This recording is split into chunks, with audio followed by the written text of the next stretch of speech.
ನಮಸ್ಕಾರ ಸ್ನೇಹಿತರೆ, ನಾನು N A Motti. K S main series 1 G S paper 4 integrity. ಇವತ್ತು ನಾವು ಜಿ ಎಸ್ ಪೇಪರ್ 4 ಬರುವ ಇಂಟೆಗ್ರಿಟಿ ಬಗ್ಗೆ ತಿಳಿದುಕೊಳ್ಳೋಣ. ಇದು ಒಂದು ಕೆ ಎಸ್ ಮೇನ್ ಸಿರೀಸ್ ಭಾಗ 1.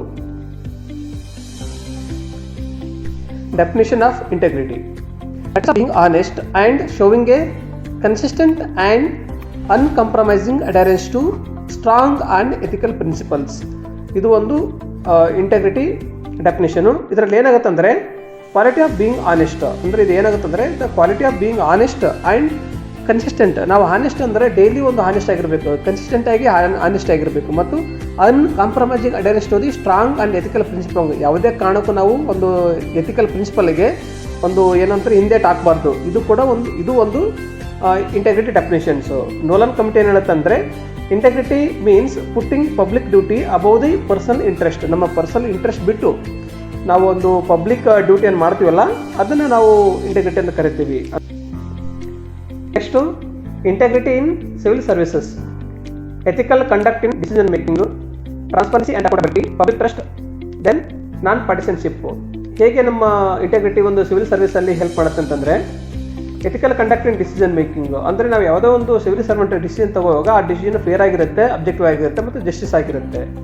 ನೆಕ್ಸ್ಟು ಟ್ರಾನ್ಸ್ಪರೆನ್ಸಿ ಆ್ಯಂಡ್ ಅಕೌಂಟಬಿಲಿಟಿ ಅಂದರೆ ಇಲ್ಲಿ ಏನಾಗುತ್ತೆ ಅಂದರೆ ಸಿವಿಲ್ ಸರ್ವೆಂಟ್ಸು ಅಂದರೆ ಪವರನ್ನು ಮಿಸ್ಯೂಸ್ ಮಾಡ್ಕೊಳ್ಳಲ್ಲ ಮತ್ತು ಅಬ್ಯೂಸ್ ಆಫ್ ಪವರ್ ಮಾಡ್ಕೊಳ್ಳಲ್ಲ. ಇದರಿಂದಾಗಿ ಒಂದು ಇಂಟೆಗ್ರಿಟಿ ಹೆಲ್ಪ್ ಆಗುತ್ತೆ. ಪಬ್ಲಿಕ್ ಟ್ರಸ್ಟ್ ಆ್ಯಂಡ್ ಕ್ರೆಡಿಬಿಲಿಟಿ ಅಂದರೆ ಜನರು ಒಂದು ಗೌರ್ಮೆಂಟ್ ಮೇಲೆ ಒಂದು ಪಬ್ಲಿಕ್ ಟ್ರಸ್ಟ್ ಮಾಡ್ತಾರೆ, ಅಂದರೆ ಜನರು ನಂಬಿಕೆ ಉಳಿಸ್ಕೋತಾರೆ.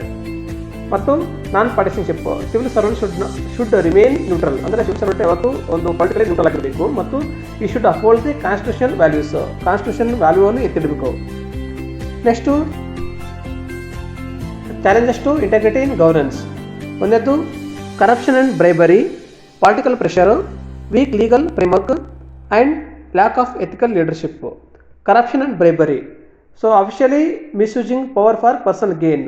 ಇಲ್ಲೇನಾಗುತ್ತೆ ಅಂದರೆ ನಾವು ಆ ಥರ ಯಾವುದೇ ಕಾರಣಕ್ಕೂ ಒಂದು ಪವರನ್ನು ಮಿಸ್ಯೂಸ್ ಮಾಡ್ಕೋಬಾರ್ದು. ಇದು ಕೂಡ ಒಂದು ಚಾಲೆಂಜು. ಇವನು ಕೂಡ ಬರಿ ಆಗ್ತಾಯಿದೆ. ಇದು ಕೂಡ ಒಂದು integrity challenge.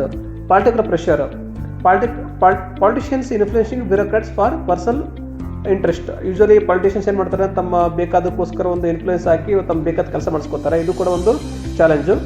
Weak legal framework, ಇಲ್ಲೇನಾಗುತ್ತೆ ಅಂದರೆ slow judicial process and weak enforcement of the anti corruptions laws. ಇಲ್ಲಿ ಅಷ್ಟೊಂದು ಸ್ಟ್ರಾಂಗ್ ಆಂಟಿ ಕರಪ್ಷನ್ ಲಾ ಇಲ್ಲ ಮತ್ತು ವೀಕ್ ಸ್ಲೋ ಜುಡಿಷಿಯಲ್ ಪ್ರೊಸೆಸ್ ಇದೆ. ತುಂಬ ಒಂದು ಜುಡಿಷಿಯಲ್ ಪ್ರೊಸೆಸ್ ತುಂಬ ಲೆಂತ್ ಆಗಿರೋದ್ರಿಂದ ಒಂದು ವೇಳೆ ಯಾರಾದರೂ ತುಂಬ ಇಂಟೆಗ್ರಿಟಿಯಿಂದ ಕೆಲಸ ಮಾಡ್ತಾಯಿದ್ರೆ ಅವ್ರಿಗೆ ಕೂಡ ಒಂದು ತೊಂದರೆ ಆಗುತ್ತೆ. ಮತ್ತು ಲ್ಯಾಕ್ ಆಫ್ ಎಥಿಕಲ್ ಲೀಡರ್ಶಿಪ್, ಇಲ್ಲೇನಾಗ್ತದೆ absence of role models in governance. Almost ಅಲ್ಲಿ ಒಂದು ನಾವು ಗೌರ್ಮೆಂಟಲ್ಲಿ ಇರ್ಬೋದು ಅಥವಾ ಪಾಲಿಟಿಷಿಯನ್ಸ್ ಇರ್ಬೋದು, ಅಷ್ಟು ರೋಲ್ ಮಾಡಲ್ ಥರ ಯಾರೂ ಇಲ್ಲ. ಹೀಗಾಗಿ ಏನಾಗ್ತದೆ ಅಂದರೆ ಸಿವಿಲ್ ಸರ್ವೆಂಟ್ಸ್ಗೆ ಒಂದು ಇಂಟೆಗ್ರಿಟಿಯಾಗಿ ಒಂದು ಕೆಲಸ ಮಾಡೋಕ್ಕೆ ಒಂದು ರೋಲ್ ಮಾಡಲು ಸಿಗ್ತಾ ಇಲ್ಲ. Next measures to promote integrity. ಯಾವುದೋ ಒಂದು ಮೆಜರ್ಸ್ ತೊಗೋಬೋದು ನಾವು ಪ್ರಮೋಟ್ ಮಾಡಲಿಕ್ಕೆ ಅಂದರೆ ethical training, strengthening the anti corruption mechanism, Lokpal and Lokayukta act 2013, whistle blower protection act 2014, prevention of corruptions act 1988, transparency and accountability RTI act 2005. ಇಲ್ಲಿ ಏನೇನು ಎಥಿಕಲ್ ಟ್ರೈನಿಂಗು ಆಲ್ಮೋಸ್ಟ್ ಅಲ್ಲೂ ಒಂದು ಸಿವಿಲ್ ಸರ್ವೆಂಟ್ಸು ಒಂದು ಪಾಸ್ಔಟ್ ಆಗುವಾಗ Lal Bahadur Shastri National Academy of ಅಡ್ಮಿನಿಸ್ಟ್ರೇಷನಲ್ಲಿ ಕೂಡ ಒಂದು training ಕೊಡ್ತಾರೆ. ಅಲ್ಲಿ ಕೂಡ ಒಂದು ಎಥಿಕಲ್ ಟ್ರೈನಿಂಗ್ ಕೊಡಬೇಕು. Strengthening the anti corruption mechanism, ಏನು ಲೋಕಪಾಲ್ ಮತ್ತು ಲೋಕಾಯುಕ್ತ ಆ್ಯಕ್ಟ್ 2013 ಕೂಡ ಸ್ಟ್ರಾಂಗ್ ಮಾಡಬೇಕು. ಮತ್ತು ವಿಸಲ್ ಬ್ಲೋವರ್ ಪ್ರೊಟೆಕ್ಷನ್ ಆ್ಯಕ್ಟ್ 2014 ಇದು ಕೂಡ ಒಂದು ಸ್ಟ್ರಾಂಗ್ ಮಾಡಬೇಕು. ಪ್ರಿವೆನ್ಷನ್ ಆಫ್ ಕರಪ್ಷನ್ಸ್ ಆ್ಯಕ್ಟ್ 1988 ಇದು ಕೂಡ ಒಂದು ಅಲ್ಲೊಂದು ಏನಾದರೂ ಇದು ಇರುತ್ತಲ್ಲ ಆ್ಯಕ್ಟ್ಸ್ ತುಂಬ ಇನ್ನೂ ಕೂಡ ಸ್ಟ್ರಾಂಗ್ ಮಾಡಿದ್ರೆ ಒಂದು ಮೇಜರ್ಸ್ ತೊಗೋಬೋದು ನಾವು. ಮತ್ತು ಟ್ರಾನ್ಸ್ಪರೆನ್ಸಿ ಆ್ಯಂಡ್ ಅಕೌಂಟಬಿಲಿಟಿ, ಗೌರ್ಮೆಂಟ್ ಸೆಕ್ಟರಲ್ಲಿ ಒಂದು ಟ್ರಾನ್ಸ್ಪರೆನ್ಸಿ ಇರಬೇಕು. ಇದರಲ್ಲಿ ಕೂಡ ಟ್ರಾನ್ಸ್ಪರೆನ್ಸಿಗೆ ಒಂದು RTI ಹೆಲ್ಪ್ ಆಗ್ತದೆ. RTI ಆ್ಯಕ್ಟ್ 2005 ಕೂಡ ಒಂದು ಹೆಲ್ಪ್ ಆಗ್ತಾ ಇದೆ. ಇಷ್ಟು ಕೂಡ ಒಂದು ಮೇಜರ್ಸ್ ಒಂದು ಇಂಟೆಗ್ರಿಟಿ ಒಂದು ಪ್ರಮೋಟ್ ಮಾಡಲಿಕ್ಕೆ ಇದು ಕೂಡ ಮೇಜರ್ ಒಂದು ತಗೋಬೋದು ನಾವು. Next case studies in integrity. ಯಾವುದ್ಯಾವುದೋ ಒಂದು ಕೇಸ್ ಸ್ಟಡೀಸ್ ಇದೆ ಅಂತಂದರೆ, ಉದಾಹರಣೆಗೆ ಈ ಶ್ರೀಧರನ್, TN ಶೇಷನ್, ಕಿರಣ್ ಬೇಡಿ. ಈ ಶ್ರೀಧರನ್ ಏನಂತಂದರೆ ನಾವು ಇವರನ್ನು ಮೆಟ್ರೋ ಮ್ಯಾನ್ ಆಫ್ ಇಂಡಿಯಾ ಅಂತ ಕರಿತೀವಿ. ಅವರು ಒಂದು ದೆಹಲಿಯಲ್ಲಿ ಒಂದು ಮೆಟ್ರೋ ಒಂದು ಎಫೆಕ್ಟಿವ್ ಆಗಿ ಜಾರಿ ಬರಲಿಕ್ಕೆ ತುಂಬ ಒಂದು ಶ್ರಮ ವಹಿಸಿದ್ರು ಮತ್ತು ಹಾನೆಸ್ಟಾಗಿ ಮತ್ತು ಎಫಿಷಿಯೆಂಟಾಗಿ ಒಂದು ಕೆಲಸ ಮಾಡಿದರು. ಇದಕ್ಕಾಗಿ ನಾವು ಇವರನ್ನು ಒಂದು ಎಕ್ಸಾಂಪಲ್ ತೊಗೋಬೋದು. ಮತ್ತು TN ಸೆಷನ್ಸು ಏನಂತಂದರೆ ಒಂದು former chief election commissioner of India. ಅವರು ಏನಂತಂದರೆ ಒಂದು ಮಾಲ್ ಪ್ರಾಕ್ಟೀಸ್ ಇರ್ಬೋದು ಮತ್ತು ಒಂದು ಎಲೆಕ್ಷನ್ ಕೋಡ್ ಆಫ್ ಕಂಡಕ್ಟ್ ಒಂದು ಜಾರಿಗೆ ಬರೋದರಲ್ಲಿ ತುಂಬ ಕೆಲಸ ಮಾಡಿದ್ದಾರೆ. ಮತ್ತು ಒಂದು ಫ್ರೀ ಆ್ಯಂಡ್ ಫೇರ್ ಎಲೆಕ್ಷನ್ಸ್ ಇದನ್ನ ಕೂಡ ತುಂಬ ಕೆಲಸ ಮಾಡಿದ್ದಾರೆ. ಇವರು ಕೂಡ ಒಂದು example. Then Kiran Bedi.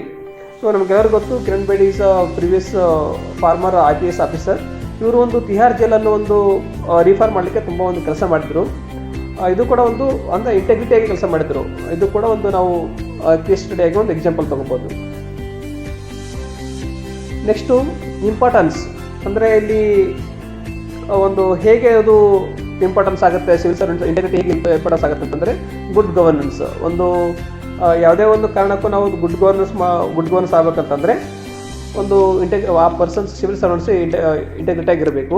Prevention of corruptions, corruption prevent ಮಾಡ್ಬೇಕಂತಂದರೆ ಯಾರ್ಯಾರು ಸಿವಿಲ್ ಸರ್ವೆಂಟ್ಸ್ ಇರ್ತಾರಲ್ಲ ಅವರು ಕರಪ್ಷನ್ಸ್ ಫ್ರೀ ಆಗಿರಬೇಕು ಮತ್ತು ಅವರು ಬೇರೆಯವರು ಕರಪ್ಷನ್ ಮಾಡೋದು ಕೂಡ ಅವರು ತಡೀತಾರೆ. ಎಫೆಕ್ಟಿವ್ ಪಾಲಿಸಿ ಇಂಪ್ಲಿಮೆಂಟೇಷನ್ಸ್, ಅಂದರೆ ಯಾವುದೇ ಒಂದು ಪಾಲಿಸಿ ಬರುತ್ತಲ್ಲ, ಆ ಪಾಲಿಸಿ ಎಫೆಕ್ಟಿವ್ ಇಂಪ್ಲಿಮೆಂಟೇಷನ್ ಆಗಬೇಕಂತಂದರೆ ಆ ಸಿವಿಲ್ ಸರ್ವೆಂಟ್ಸ್ ಇಂಟೆಗ್ರಿಟಿ ಆಗಿರಬೇಕು. Trust in the public institution, ಜನರೇನಾದರೂ ಪಬ್ಲಿಕ್ ಇನ್ಸ್ಟಿಟ್ಯೂಷನ್ ಮೇಲೆ ಟ್ರಸ್ಟ್ ಬರ್ಬೇಕಂತಂದರೆ ಫಸ್ಟ್ ಅಲ್ಲಿ ಕೆಲಸ ಮಾಡೋ ಸಿವಿಲ್ ಸರ್ವೆಂಟ್ಸ್ ಏನಿರ್ತಾರಲ್ಲ ಅವರು ಇಂಟೆಗ್ರಿಟಿಯಾಗಿ ಕೆಲಸ ಮಾಡಬೇಕು. ಅವಾಗ ಮಾತ್ರ ಪಬ್ಲಿಕ್ಕಿಗೆ ಟ್ರಸ್ಟ್ ಬರುತ್ತೆ. ಈ ವಿಡಿಯೋ ನಿಮಗೆ ಯೂಸ್ಫುಲ್ ಆಗಿದೆ ಅಂತ ಅನ್ಕೋತೀನಿ. ಯೂಸ್ಫುಲ್ ಆಗಿದ್ದರೆ ದಯವಿಟ್ಟು ಲೈಕ್ ಮಾಡಿ, ಸಬ್ಸ್ಕ್ರೈಬ್ ಮಾಡಿ ಆ್ಯಂಡ್ ಶೇರ್ ಮಾಡಿ. Thank you.